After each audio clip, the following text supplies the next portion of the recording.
Hey everybody, I'm back again with another film for the Montrose and Highland Railroad. Hot on the heels of the 8th video I made a week or so ago, where I showed you how to clean the wheels on my locomotives and rolling stock. People have asked me how I actually keep the track clean on my railroad. Well, there's a number of different ways that you can use. The earliest one that I started using was with one of these, which is a track rubber made by Pico. They're quite good. They get quite a lot of grime off the track, but one day one of the people in my model railway club said, what do you think happens to all the shavings and all the little bits of detritus that come off that track rubber? Where do you think it goes? And I thought about it for a short time, and I realised it ends up on the track, where the locomotives probably pick it up and transfer the gunge into the locomotive mechanisms. So that's not good. The next item that I considered was Goo Gone, which we saw in the last film. It's very good on wheel mechanisms. It's also very good on track as well. We take the Goo Gone and we spray it onto the cloth and rub the wet cloth along the track. You might not see too much of a difference actually on here, because the track is actually very clean. You can see some grubby marks there. My track's actually very clean at the moment, so that was the second method I used. But for me, this item wins hands down.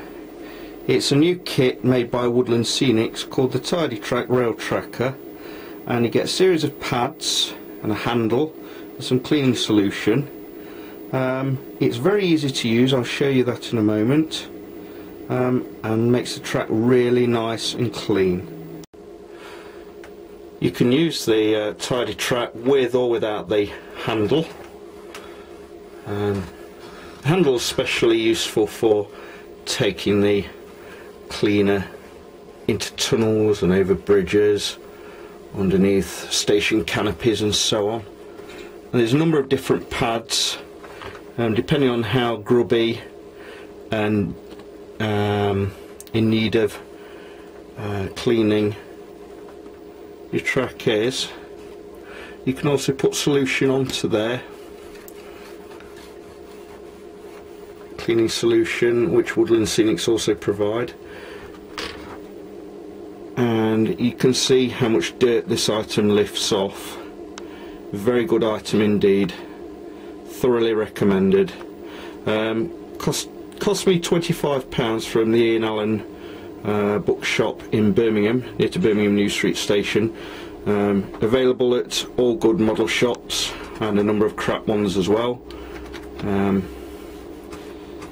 And it's available for about $35 in the States as well. Get it, it's well worth the investment. The final item on today's agenda is my latest locomotive acquisition, number 4807, a Kato SD70M, which has been renumbered from 4837 because I actually saw this locomotive at Deschler in Ohio a couple of years ago on a manifest train.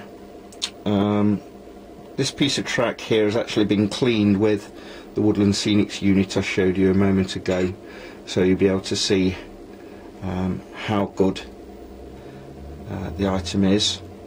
And just a quick look here, these are 00 gauge corn stalks, but they actually do fit well on an N scale layout.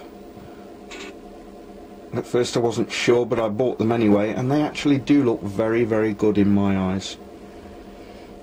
So I'm going to buy some more of those and actually finish off all this area here next to the barn, make it into a cornfield. Anyway, here's 4807, proving just how well that track cleaner works on track.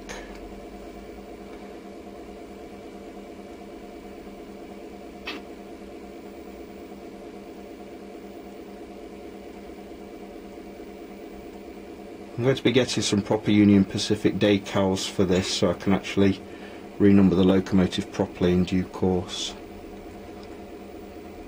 But there you go, the pictures speak for themselves. If I were you, I'd invest in one of those woodland scenics items. It's actually brought to my attention by a friend of mine, Big Al, whose YouTube channel is Monster Railroad. It's my favourite HO scale Union Pacific model railway, model railroad video channel. So hi to Big Al, peace out fella. That's it for this latest Montrose and Highland Railroad video. I hope you've enjoyed watching, and I'll catch you all again soon. Peace out.